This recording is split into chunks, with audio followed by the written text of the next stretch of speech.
¿Qué es lo que crees que, en definitiva, va a terminar ocurriendo en este escenario que se abre, donde parecería que estamos cerca del acuerdo, pero tampoco sabemos finalmente cuánto va a recibir la Argentina, cómo lo va a recibir, si va a tener que modificar o no el régimen cambiario, si va a ser antes o después de las elecciones? Para todo eso te llamamos, profe. Bueno, yo creo que, a ver, lo dijiste bien, el acuerdo con el fondo, mejor tenerlo que no tenerlo, y además es necesario, es necesario. ¿Por qué es necesario un acuerdo con el fondo? Porque le debemos plata al fondo y no le podemos pagar. Y la única manera de pagarlo es que ellos nos manden primero para que después se la reenviemos. Así que eso es la necesidad, porque si no tenemos acuerdo con el fondo tenemos un problema fenomenal. El DNU aclara una cosa interesante, que es se van a cubrir los vencimientos de los próximos 4 años. Normalmente un acuerdo de facilidades extendidas es por 3, nos van a dar plata para los próximos 4 años.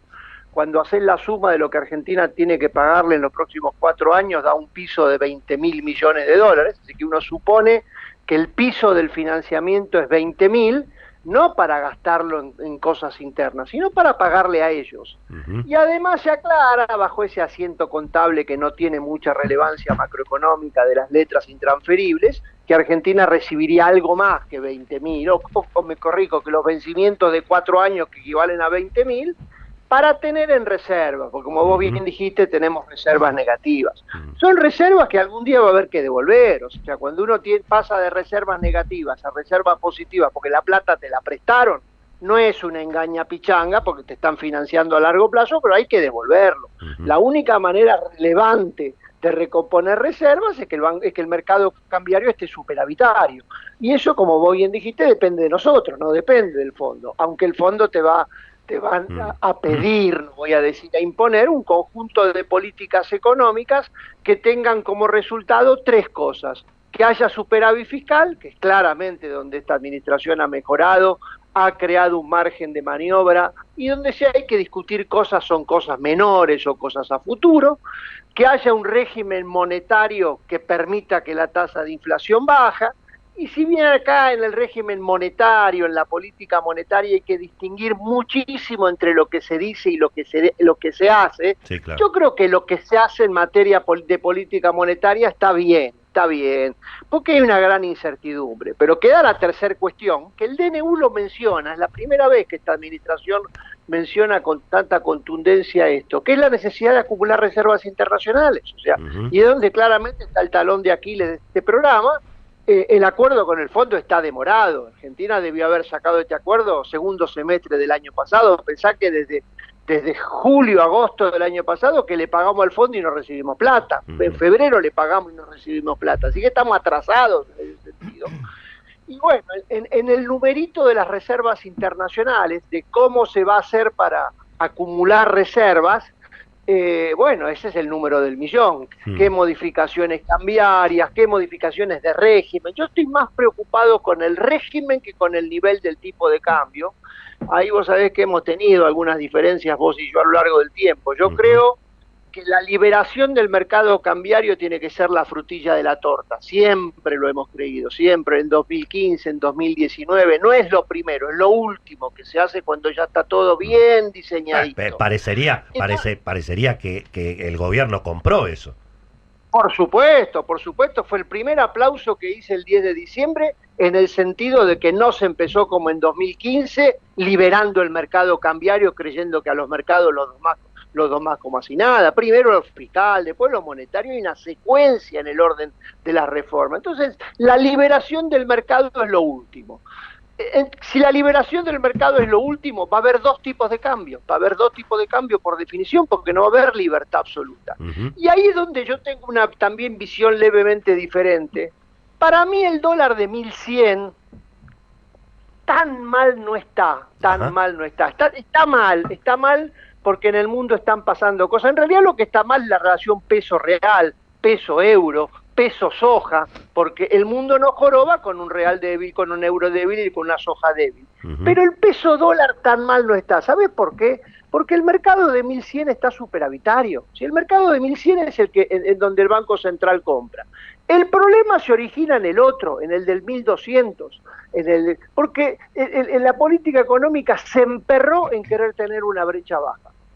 Hace un año valía 1.500 y generó todo un esquema de intervención cambiaria del Banco Central, directa e indirecta, con el régimen del blend, que si yo recuerdo debe haber sido lo primero que te dije hace un año. Este régimen del blend está armado para bajar la brecha de manera artificial. Claro. Y el dólar de 1.500 lo tiene que bajar el mercado, lo tiene que bajar la confianza, lo tiene que bajar la baja del riesgo país, no la intervención del Banco Central. Entonces lo que está hoy atrasado es el dólar de 1.200, el dólar, el MEP, el CCL, el alternativo, que genera que los argentinos se han ido a Florianópolis o a Viña del Mar.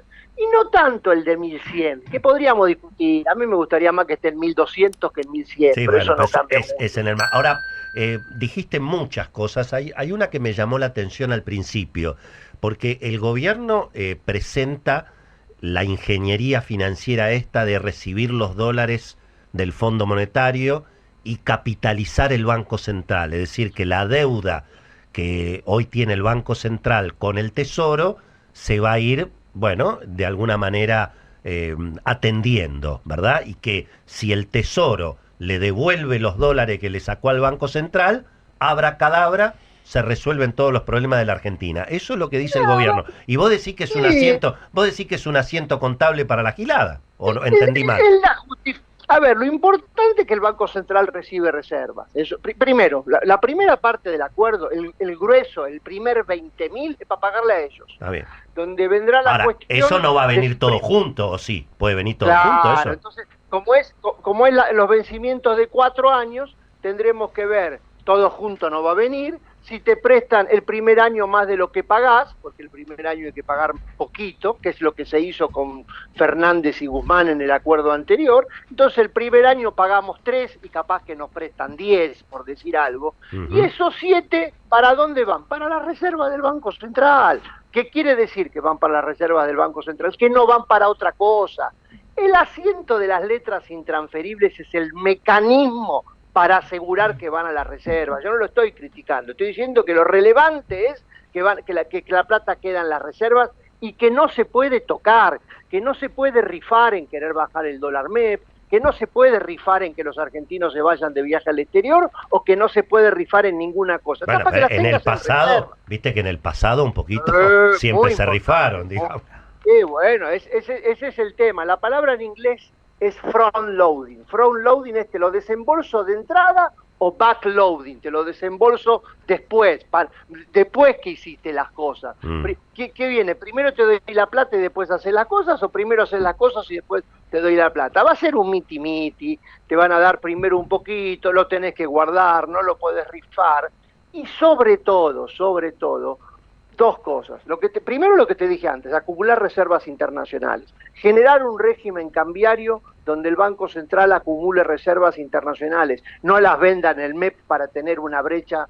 La brecha cambiaria de hoy es inconsistente con el riesgo país que tenemos. O sea, primero hay que bajar el riesgo país y que la brecha baje sola, no bajar la brecha para ver qué pasa. Porque unificación cambiaria a 1.100 no va a haber. Unificación cambiaria a 1.100 no va a haber, lo tenemos clarito de hace mucho tiempo.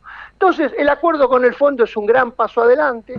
En materia fiscal, yo espero que no haya demasiadas modificaciones a lo que ya tenemos, aunque sí un sendero de mejora o de aumento del superávit a lo largo del tiempo. En materia de política monetaria probablemente se necesite una clarificación para que esté más claro lo que se dice con lo que se hace, porque lo que se escribe no se entiende mucho y lo que se hace, bueno, es una política monetaria que trata al mismo tiempo de reactivar la economía y desinflar los precios. Es difícil hacerlo, pero está bien, pero sobre todo el régimen cambiario, un régimen cambiario que tenga como objetivo acumular reservas y no bajar artificialmente la brecha. La última, profe, cuando el gobierno dice estén tranquilos, hay un escudo de hierro contra corrida porque no hay pesos. Entonces, si no hay pesos, no hay forma de que haya turbulencia con el tipo de cambio. ¿Es cierto eso o más o menos? No, yo te diría, no solo no es cierto, sino que afortunadamente no es cierto. Porque si no tuviéramos pesos tendríamos un problemón. Lo que tenemos que tener es demanda de pesos. Y por suerte la demanda de pesos está mejorando. Lo que tiene que ser el escudo contra corrida. Primero es el equilibrio fiscal, el superávit fiscal. Ese es el segundo, es la acumulación de reservas. Tercero, que es todo lo mismo, te estoy mencionando todas cosas simultáneas, que es que la tasa de inflación baja y que la tasa de interés remunera al ahorrista. Creer que vos no vas a tener que... No, bajo de peso porque no como nada. Te morís por inanición si no comes nada. Quiero decir, vos tenés que tener pesos, pero tiene que haber demanda de pesos, ¿no? Lo bueno es que no hay oferta de pesos para el déficit fiscal. Pero te lo voy a decir exageradamente para que se entienda. Cuanto más pesos mejor, pero pesos genuinos, no pesos truchos originados en el déficit fiscal o en el déficit cuasi fiscal. Pesos de o la demanda de crédito del sector privado, que afortunadamente se está recreando y hay bancos que le prestan al sector privado, o pesos que vienen de la acumulación de reservas. Ahí pusiste el punto en algo donde lo que se dice no confluye, no coincide con lo que se hace. Yo miro lo que se hace, no lo que se dice. Y en lo que se hace, digo, afortunadamente tenemos más pesos que antes. Afortunadamente la gente quiere volver a tener pesos. Todavía estamos en la mitad de los pesos que había en el 2017, porque la destrucción del peso fue tremenda lo que ocurrió. Pero de a poquitito hay que seguir incrementando la cantidad de pesos demandados, no ofertados truchamente por el déficit fiscal. Bueno, estamos escuchando al economista Rodolfo Santangelo, es súper interesante el análisis sobre lo que está pasando con el fondo y lo que puede venir. El ministro de Economía ha dicho que no va a haber ningún cambio que genere turbulencias, pero tampoco dijo que no va a haber ningún cambio, ¿verdad? Así que hay mucha expectativa sobre lo que ocurra en las próximas horas. Rodolfo, abrazo gigante. Importante eso, muy importante eso, ni turbulencia ni statu quo. Así es, ni lo uno ni lo otro, así es. Bueno, un abrazo grande, Rodolfo, gracias. Abrazo, Willy.